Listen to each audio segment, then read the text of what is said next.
चलो मित्रों, હવે આપણે ફરીથી બીજા એક્ઝામ્પલ જોઈશું કે કોઈક સ્પીસીસમાં પ્રોટોન, ન્યુટ્રોન અને ઇલેક્ટ્રોનની સંખ્યા અનુક્રમે કેટલી છે?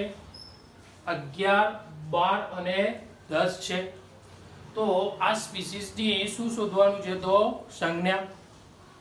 તો શરૂઆતમાં આપણે લખીએ કે પ્રોટોન કેટલા? तो 11, राइट. न्यूट्रॉन केटला?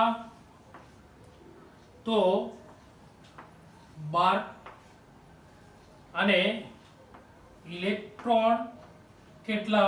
તો 10. તો આના ઉપરથી શરૂઆતમાં જે પણ પરમાણુની સંખ્યા આપણે શોધવાની છે એને આપણે ધારી લો કે x છે, રાઈટ. ત્યારબાદ પ્રોટોનની સંખ્યા, એનો મતલબ કે આપણે કીધેલું કે proton is equal to z. એનો મતલબ કે જેટલા પ્રોટોન એટલા પરમાણુ ક્રમાંક. તો પ્રોટોનની સંખ્યા કેટલી છે? તો 11. તો એના પરમાણુ ક્રમાંક પણ કેટલા હશે? તો 11. ત્યારબાદ શું જોઈએ કે પ્રોટોન છે અને આપણા જોડે ન્યુટ્રોન છે, તો આના ઉપરથી બીજું શું શોધવું પડે? તો એ પરમાણુનું દળ શોધવું પડે. તો એના માટે આપણા જોડે સૂત્ર છે કે A બરાબર શું હતું? Proton plus neutron, right. Proton વત્તા ન્યુટ્રોનની સંખ્યા. તો પ્રોટોન કેટલા છે? તો 11. ન્યુટ્રોન કેટલા છે? તો 12. તો એના ઉપરથી A બરાબર કેટલા થશે? તો 12 વત્તા 11 એટલે કે 23. એનો મતલબ કે એનું મૂલ્ય કેટલું થશે આપણા જોડે? તો 23. પ્રોટોન કેટલા છે? તો 11. તો એ તો કોના તરીકે આવી ગયો? તો પરમાણુ ક્રમાંક તરીકે આવી ગયો, રાઈટ. એનાથી આગળ જોઈએ તો પરમાણુનું દળ કેટલું થાય છે? તો 23, રાઈટ. એના પછી આગળ જોઈએ તો ઇલેક્ટ્રોનની સંખ્યા કેટલી છે? તો 10 અને પ્રોટોનની સંખ્યા કેટલી છે? તો 11. અગાઉ આપણે ઉદાહરણ જોયું હતું, ત્યાં આગળ શું હતું? તો ઇલેક્ટ્રોનની સંખ્યા વધારે હતી, પ્રોટોનની સંખ્યા કેવી હતી? ઓછી. હવે શું છે? તો ઇલેક્ટ્રોનની સંખ્યા ઓછી છે, સામે પ્રોટોનની સંખ્યા કેટલી છે? વધારે. તો શું કરીશું? આ બંનેનો તફાવત લઈશું. તો તફાવત લઈશું તો પ્રોટોન 11 છે, ઇલેક્ટ્રોન 10 છે, તો કેટલો તફાવત મળશે? તો 1 નો. પરંતુ મેં તમને એમ પણ કીધેલું કે જો ઇલેક્ટ્રોનની સંખ્યા વધારે હોય તો એ તફાવતનો વીજભાર કેવો લખવાનો? તો માઈનસ. પરંતુ જો ઇલેક્ટ્રોનની સંખ્યા ઓછી હોય તો એ પરમાણુના અંદર તફાવતનો વીજભાર કેવો લખવાનો? તો પ્લસ. તો અહીંયા આગળ આપણે જોઈએ તો પ્રોટોનની સંખ્યા કેવી છે? તો વધારે છે, ઇલેક્ટ્રોનની સંખ્યા કેવી છે? ઓછી. તો સૌથી પહેલા તો તફાવતની વાત કરીશું આપણે. તો તફાવત કેટલો મળશે? તો 1. પણ અહીંયા આગળ ઇલેક્ટ્રોનની સંખ્યા કેવી છે? ઓછી છે અને પ્રોટોનની સંખ્યા વધારે છે, માટે વીજભાર કેવો આવશે? +1. એનો મતલબ એવો થયો કે એક ઇલેક્ટ્રોન એ પરમાણુમાંથી શું થાય છે? તો દૂર થાય છે. તો મેં તમને અગાઉ કીધેલું કે પ્લસ વીજભાર શું દર્શાવશે? તો એ પરમાણુમાંથી એટલા ઇલેક્ટ્રોન દૂર થાય છે, અને ઋણ વીજભાર શું દર્શાવશે? તો એ પરમાણુની અંદર એટલા ઇલેક્ટ્રોન ઉમેરાય છે. તો આપણે અગાઉ જોયું એ મુજબ કે પ્રોટોન અને ઇલેક્ટ્રોનની સંખ્યા તો સરખી હોય, તો પ્રોટોન અને ઇલેક્ટ્રોન, જો પ્રોટોન 11 છે તો ઇલેક્ટ્રોન પણ કેટલા છે? તો 11 જ. પરંતુ +1 વીજભાર આવવાના કારણે શું થયું? તો એ પરમાણુમાંથી એક ઇલેક્ટ્રોન દૂર થયો. એનો મતલબ કે 11 હતા એની જગ્યાએ ઇલેક્ટ્રોનની સંખ્યા કેટલી થઈ ગઈ? તો 10. તો આ પરમાણુ કયો હશે કે જેનો પરમાણુ ક્રમાંક 11 અને પરમાણુ ભાર કેવો હશે? તો 23. તો આ પરમાણુ હશે સોડિયમ, જેનો પરમાણુ ક્રમાંક 11, પરમાણુ ભાર 23 અને એનો વીજભાર કેવો થશે તો +1 થશે. રાઈટ. તો આવી જ રીતના કોઈ પણ પરમાણુની સંજ્ઞા આપણે શોધી શકાય. ત્યારબાદ બીજું ઉદાહરણ જોઈએ કે કોઈ એક સ્પીસીસમાં પ્રોટોનની સંખ્યા કેટલી આપેલી છે તો 7, ન્યુટ્રોનની સંખ્યા કેટલી આપેલી છે તો એ પણ 7 અને ઇલેક્ટ્રોનની સંખ્યા કેટલી આપેલી છે તો 10. રાઈટ. તો હવે એ પરમાણુને આપણે પહેલા તો x તરીકે ધારી લઈએ. સૌથી પહેલા પ્રોટોનની સંખ્યા કેટલી છે 7, તો z બરાબર પણ કેટલું થશે 7. એનો મતલબ કે પરમાણુ ક્રમાંક કેટલો થશે તો 7. તો હવે એ જે પરમાણુ આપણે શોધવાનો છે એનો પરમાણુ ક્રમાંક કેવો હશે તો 7. રાઈટ. ત્યારબાદ આગળ જઈએ તો શું શોધવું પડે આપણે ઉપર જોઈએ એ મુજબ પરમાણુનું દળ શોધવું પડે. તો એના માટે આપણે સૂત્ર લખીશું કે A બરાબર શું થશે પ્રોટોન વત્તા ન્યુટ્રોન.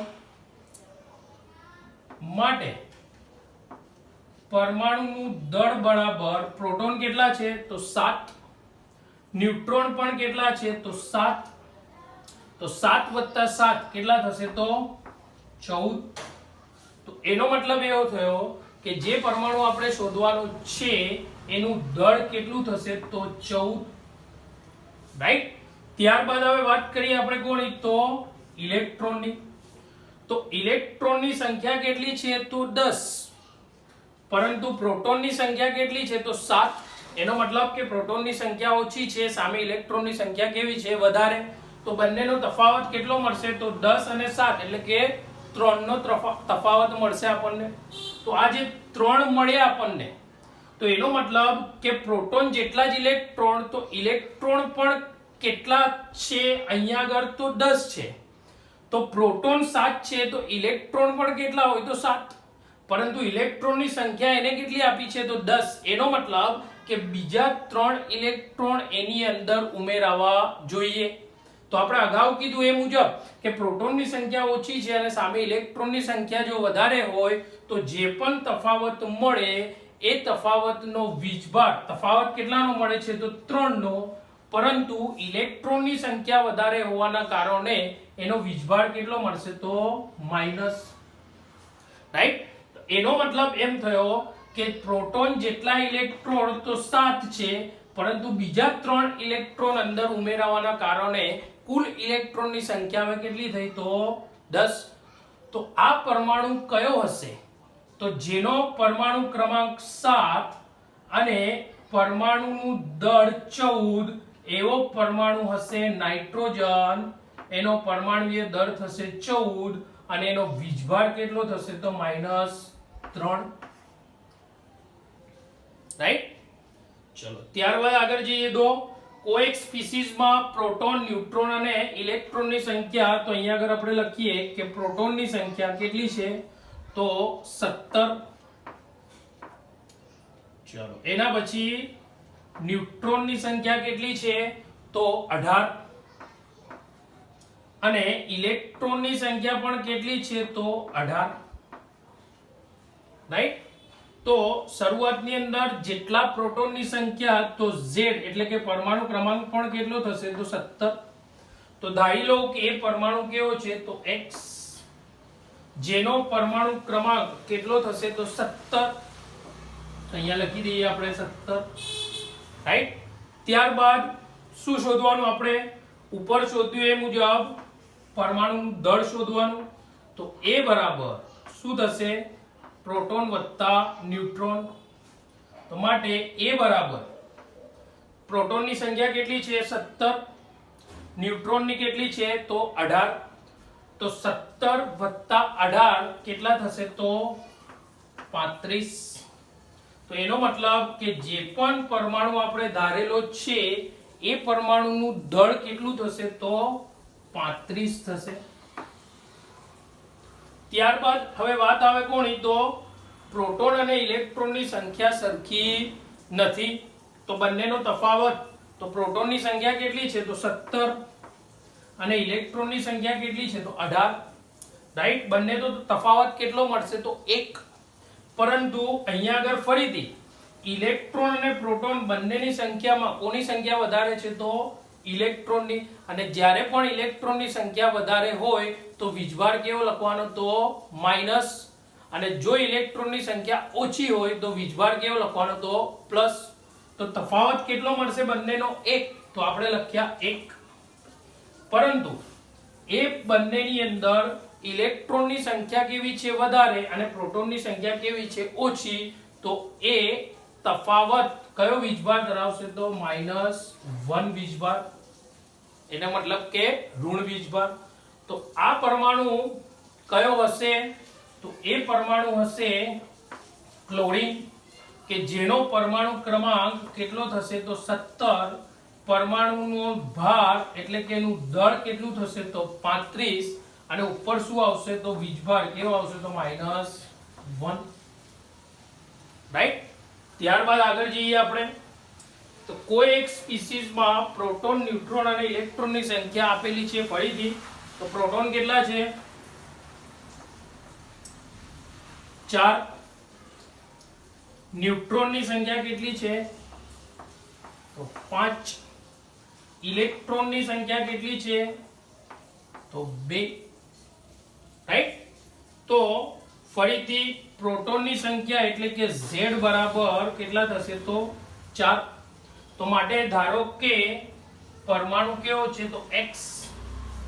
આ X પરમાણુ જે છે એનો પરમાણુ ક્રમાંક એટલે કે પ્રોટોનની સંખ્યા કેટલો થશે તો 4, રાઈટ. ત્યારબાદ શું શોધવાનું ઉપર મુજબ પરમાણુનું દળ, તો A બરાબર પ્રોટોન વત્તા ન્યુટ્રોન. તો દળ કેટલું થશે તો પ્રોટોન કેટલા છે તો 4, ન્યુટ્રોનની સંખ્યા કેટલી છે તો 5, ટોટલ દળ કેટલું થશે તો 9, રાઈટ. તો આ પરમાણુનું દળ કેટલું થયું તો 9, તો એનું દળ કેટલું થશે તો 9. ચલો એનાથી આગળ પ્રોટોન અને ઇલેક્ટ્રોનની સંખ્યાની વાત કરીએ આપણે, તો ઇલેક્ટ્રોનની સંખ્યા 2 છે અને પ્રોટોનની સંખ્યા કેટલી છે તો 4. એનો મતલબ એવો થયો કે ઇલેક્ટ્રોનની સંખ્યા ઓછી છે પરંતુ પ્રોટોનની સંખ્યા કેવી છે તો વધારે. તો સ્ટાર્ટિંગ ની અંદર આપણે બંનેનો શું લઈએ તો તફાવત. તફાવત શું આવશે તો 4 છે અને 2 છે, એટલે કે 4 - 2 તો 2. તો એનો મતલબ કે એનો તફાવત 2 થશે, પરંતુ પ્રોટોનની સંખ્યા વધારે છે અને ઇલેક્ટ્રોનની સંખ્યા કેવી છે ઓછી, તો ત્યારે એ પરમાણુમાંથી જેટલા ઇલેક્ટ્રોન ઓછા છે તો એની સંખ્યા પ્રોટોનની સંખ્યા કરતા કેવી છે તો ઓછી. તો ત્યારે જો કોઈ પણ પરમાણુની અંદર આપણે આગળ શું જોયું કે પ્રોટોનની સંખ્યા ઓછી હોય અને ઇલેક્ટ્રોનની સંખ્યા કેવી હોય વધારે, તો એનો તફાવત કેવો વીજભાર ધરાવશે તો ઋણ વીજભાર, રાઈટ. તો હવે પ્રોટોનની સંખ્યા વધારે છે અને ઇલેક્ટ્રોનની સંખ્યા ઓછી છે, તો તફાવત તો આપણને 2 મળ્યો, પરંતુ એ વીજભાર કેવો થશે તો +2 થશે, કારણ કે પ્રોટોનની સંખ્યા વધારે છે અને ઇલેક્ટ્રોનની સંખ્યા કેવી છે ઓછી છે.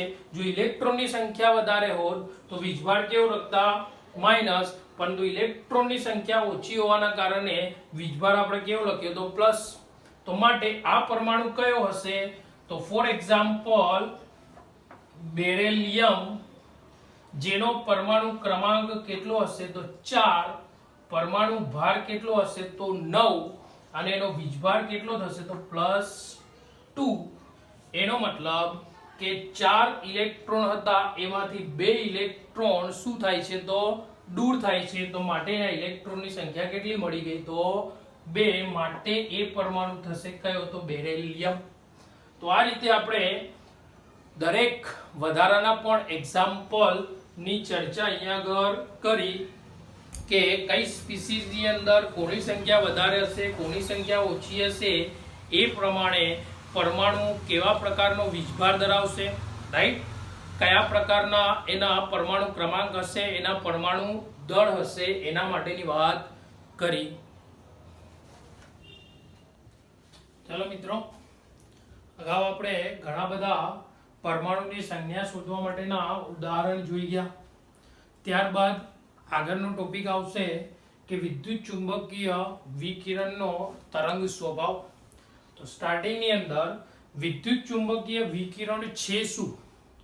તો આ વિદ્યુત ચુંબકીય વિકિરણ માટે આપણે રુથરફોર્ડના પ્રયોગની અંદર જોઈ ગયા, રાઈટ, કે રુથરફોર્ડની મર્યાદામાં મેક્સવેલના સિદ્ધાંત અનુસાર જ્યારે ઇલેક્ટ્રોન પરમાણુના કેન્દ્રની આસપાસ ચોક્કસ કક્ષામાં સતત ગતિ કરશે, જેના કારણે એ ઇલેક્ટ્રોન કેવો બને? તો પ્રવેગિત બને. અને એ ઇલેક્ટ્રોન પ્રવેગિત બનવાના કારણે શું ઉત્પન્ન કરશે? તો વિદ્યુત ચુંબકીય વિકિરણનું ઉત્સર્જન કરે. તો આ વિદ્યુત ચુંબકીય વિકિરણ જે ઉત્સર્જન થાય છે, એ વિદ્યુત ચુંબકીય વિકિરણો બે પ્રકારનો સ્વભાવ ધરાવે. નંબર 1 તરંગ સ્વભાવ અને બીજા નંબરની અંદર કયો? તો કણ સ્વભાવ ધરાવશે. તો એમાં સૌથી પહેલા આપણે જોઈએ તો વિદ્યુત ચુંબકીય વિકિરણનો કયો? તો તરંગ સ્વભાવ. અહીંયા આગળ આકૃતિ તમે જોઈ શકો છો, રાઈટ. એ આકૃતિની અંદર આ જે બતાવેલું છે એ શું છે? તો વિદ્યુત ક્ષેત્ર. એના પછી આ જે બતાવેલું છે એ શું છે? તો ચુંબકીય ક્ષેત્ર. તો આમ વિદ્યુત અને ચુંબકીય ક્ષેત્રો પરસ્પર એકબીજાને કેવી રીતના ગોઠવાયેલા છે? તો લંબ ગોઠવાયેલા છે. ત્યારબાદ એક ક્ષેત્રો વચ્ચેથી જે તરંગ પસાર થાય છે, એ તરંગની જે દિશા છે એ પણ વિદ્યુત અને ચુંબકીય ક્ષેત્રને કેવી છે? તો લંબ છે. તો એનો મતલબ કે વિદ્યુત અને ચુંબકીય ક્ષેત્રો પરસ્પર એકબીજાને લંબ ગોઠવાયેલા છે. તો તેના અંદરથી પસાર થતું જે તરંગ છે એ તરંગની દિશા પણ વિદ્યુત અને ચુંબકીય ક્ષેત્રને કેવી છે? તો લંબ છે, રાઈટ. ત્યારબાદ આગળ જોઈએ તો શું લખ્યું છે કે અવાજ અથવા પાણીના તરંગોની જેમ વિદ્યુત ચુંબકીય તરંગોને પ્રસરણ માટે કોઈ માધ્યમની જરૂર નથી. એનો મતલબ કે આ વિદ્યુત ચુંબકીય તરંગો ગમે તે માધ્યમની અંદર પ્રસરણ પામી શકે. કેવી રીતના? તો અવાજ ઉપરથી એક ઉદાહરણ આપું તમને હું, કે એક કોઈ પણ બંધ રૂમ છે, એ રૂમની અંદર આપણે બારી બારના બધી જ વસ્તુ હવા ચુસ્ત રીતે બંધ કરી નાખ્યું, તો એનો મતલબ કે એ રૂમની અંદર હવા, રાઈટ, ક્યાં તો પ્રકાશ જશે નહીં. તો એ રૂમની પરિસ્થિતિને આપણે શૂન્ય અવકાશની પરિસ્થિતિ તરીકે વિચારી શકાય. હવે એ રૂમની અંદર સામસામે બે વ્યક્તિને ઊભા રાખીએ આપણે, તો એ પૈકી કોઈ પણ એક વ્યક્તિ બોલશે તો બીજો વ્યક્તિ ઊભેલો છે એ એનો અવાજ સાંભળી શકે. એનો મતલબ કે આખા રૂમની પરિસ્થિતિ કેવી લીધી આપણે? શૂન્ય અવકાશ પરિસ્થિતિ. છતાં પણ એક વ્યક્તિનો અવાજ બીજો વ્યક્તિ સાંભળે છે, એનો મતલબ કે શૂન્ય અવકાશ માધ્યમમાં પણ અવાજના જે તરંગો છે એ પ્રસરણ પામે છે. એનો મતલબ કે અવાજના તરંગોને પ્રસરણ કરવા માટે માધ્યમ ગમે તેવું હોય તો પણ તેઓ પ્રસરણ પામશે. એનો મતલબ કે કોઈ સ્પેશિયલ માધ્યમની જરૂર નથી. એવી જ રીતના વિદ્યુત ચુંબકીય તરંગોને પણ પ્રસરણ માટે કોઈ માધ્યમની જરૂર નથી. ગમે તેવા માધ્યમની અંદર આ વિદ્યુત ચુંબકીય તરંગો પ્રસરણ પામી શકે, રાઈટ. ત્યારબાદ કે વિદ્યુત ચુંબકીય તરંગોને જુદા પાડવા માટે રાઈટ. કઈ વસ્તુની જરૂર પડશે? તો તરંગ લંબાઈ અને આવૃત્તિની જરૂર પડે. તો આમ તરંગ લંબાઈ અને આવૃત્તિ ઉપરથી ગમે તેવા વિદ્યુત ચુંબકીય તરંગોને આપણે અલગ પાડી શકાય. એનો મતલબ કે અલગ પાડી શકાય. તો આમ વિદ્યુત ચુંબકીય તરંગો એકબીજાથી કયા ગુણધર્મથી અલગ પડશે? તો તરંગ લંબાઈ અને આવૃત્તિના ગુણધર્મોથી એકબીજાથી અલગ પાડી શકાય. તો આમ જુદા પડતા જે વિદ્યુત ચુંબકીય તરંગો છે એને કોના વડે ઓળખી શકાય? તો વિદ્યુત ચુંબકીય વર્ણપટ તરીકે ઓળખી શકાય. તો આમ જે વિદ્યુત ચુંબકીય તરંગો તરંગ લંબાઈ અને આવૃત્તિથી અલગ પડે છે એને વિદ્યુત ચુંબકીય વર્ણપટ કહે છે. તો આ વિદ્યુત ચુંબકીય વર્ણપટને જુદા જુદા નામોથી દર્શાવવામાં આવે છે. જેમ કે ઉદાહરણ રેડિયો તરંગ. આ રેડિયો તરંગ એટલે શું? તો રેડિયો આપણે જોયેલો છે, રાઈટ. એ રેડિયોની અંદર આપણે જુદા જુદા પ્રકારના પ્રસારણો સાંભળીએ છીએ.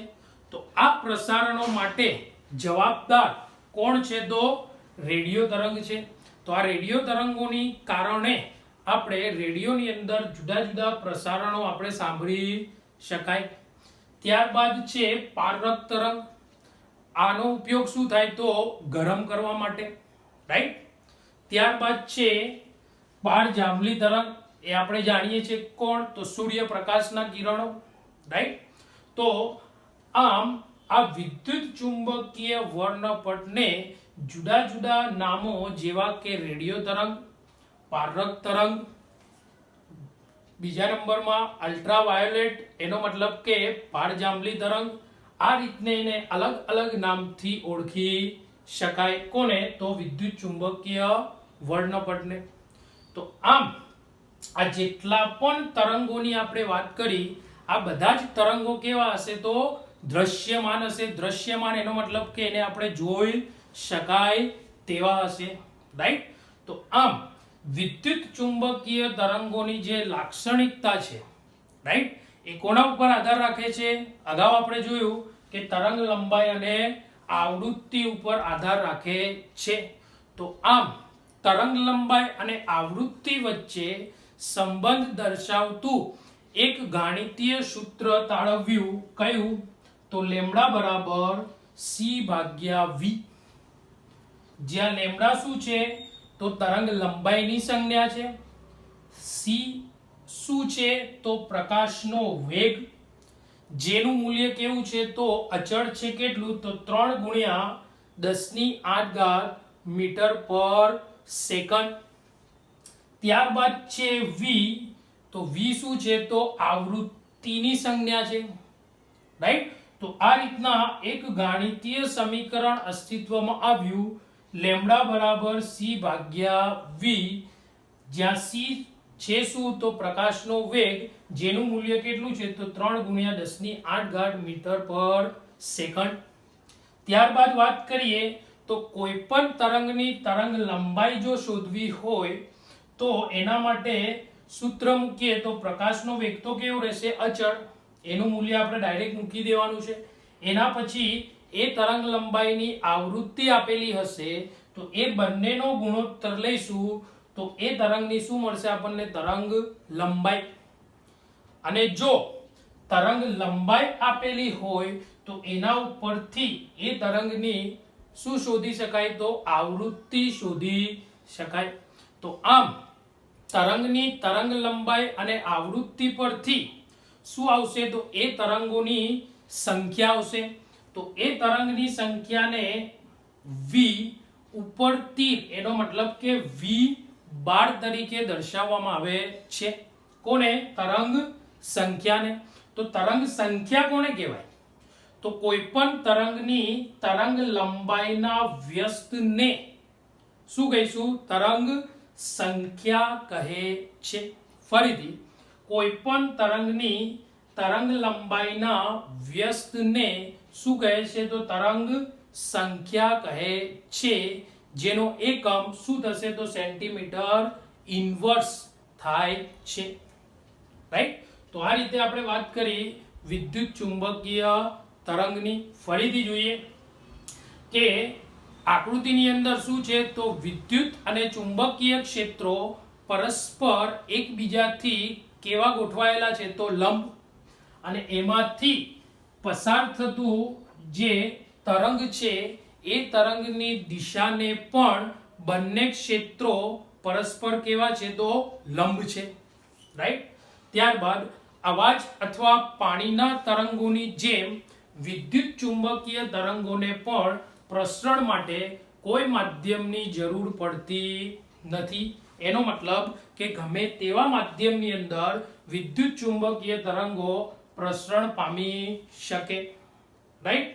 ત્યારબાદ કે આ વિદ્યુત ચુંબકીય તરંગો એકબીજાથી કેવી રીતના અલગ પાડી શકાય તો તરંગ લંબાઈ અને આવૃત્તિના ગુણધર્મને આધારે એકબીજાથી કેવા પડશે તો અલગ પડે છે. તો આમ આ અલગ પડતા વિદ્યુત ચુંબકીય તરંગોને કોના તરીકે ઓળખવામાં આવે છે તો વિદ્યુત ચુંબકીય વર્ણપટ તરીકે ઓળખવામાં આવે છે. એનો મતલબ કે જે વિદ્યુત ચુંબકીય તરંગો તરંગ લંબાઈ અને આવૃત્તિના કારણે જે અલગ પડે છે એવા તરંગોને વિદ્યુત ચુંબકીય વર્ણપટ તરીકે ઓળખવામાં આવે છે. આ વિદ્યુત ચુંબકીય વર્ણપટ જે છે એને જુદા જુદા નામથી દર્શાવવામાં આવે છે, જેવા કે રેડિયો તરંગ, પારરક્ત તરંગ અને પારજાંબલી તરંગ, રાઈટ. તો આ જેટલા પણ તરંગો છે એ બધા તરંગો કેવા હશે તો દ્રશ્યમાન હશે. એનો મતલબ કે એને આપણે જોઈ શકાય તેવા હશે. તો આ જ રીતે કોઈ પણ વિદ્યુત ચુંબકીય તરંગો જે છે એની લાક્ષણિકતા કોના ઉપર આધાર રાખશે તો એ તરંગોની તરંગ લંબાઈ અને આવૃત્તિ ઉપર આધાર રાખે. તો એની તરંગ લંબાઈ અને આવૃત્તિ બંને વચ્ચે સંબંધ દર્શાવતું સૂત્ર કયું છે તો લેમ્ડા બરાબર c ભાગ્યા v. લેમ્ડા શું છે તો તરંગની તરંગ લંબાઈ, c શું છે તો પ્રકાશનો વેગ, જેનું મૂલ્ય કેટલું છે તો 3 × 10⁸ મીટર પર સેકન્ડ જેટલું, રાઈટ. અને v જે છે એ શું છે તો પ્રકાશના વેગ પછી એ તરંગની શું છે તો આવૃત્તિ છે, રાઈટ. તો એને કોના વડે દર્શાવીશું આપણે તો v વડે દર્શાવીશું. તો આમ આ સૂત્ર ઉપરથી કોઈ પણ વિદ્યુત ચુંબકીય તરંગની જો તરંગ લંબાઈ શોધવી હોય તો એની આવૃત્તિ આપેલી હશે અને પ્રકાશનો વેગ તો કેવો છે એનું મૂલ્ય અચળ છે. તો એ રીતના આ સૂત્ર ઉપરથી તરંગ લંબાઈ પણ શોધી શકાય અને એની જો તરંગ લંબાઈ આપેલી હોય તો શું શોધી શકાય એની આવૃત્તિ પણ શોધી શકાય. તો આમ વિદ્યુત ચુંબકીય તરંગની તરંગ લંબાઈ અને આવૃત્તિ પરથી શું આવશે તો એ વિદ્યુત ચુંબકીય તરંગોની સંખ્યા આવશે, જેને કોના વડે દર્શાવીશું આપણે તો v ઉપર તીર, એનો મતલબ કે v12 વડે દર્શાવીશું, રાઈટ. તો તરંગ સંખ્યા એટલે શું તો કોઈ પણ તરંગ લંબાઈના વ્યસ્તને, રાઈટ, કોઈ પણ તરંગની તરંગ લંબાઈના વ્યસ્તને શું કહેવામાં આવે છે તો તરંગ સંખ્યા કહેવામાં આવે છે. ફરીથી તરંગ સંખ્યા એટલે શું તો કોઈ પણ તરંગની તરંગ લંબાઈના વ્યસ્તને શું કહીશું તો તરંગ સંખ્યા કહે છે, જેનો એકમ કેટલો થશે તો સેન્ટીમીટર ઇન્વર્સ થાય છે. તો આમ કોની વાત થઈ આ વિદ્યુત ચુંબકીય વિકિરણના તરંગ સ્વભાવની. ત્યારબાદ આપણે શું જોઈશું તો વિદ્યુત ચુંબકીય વિકિરણનો કણ સ્વભાવ.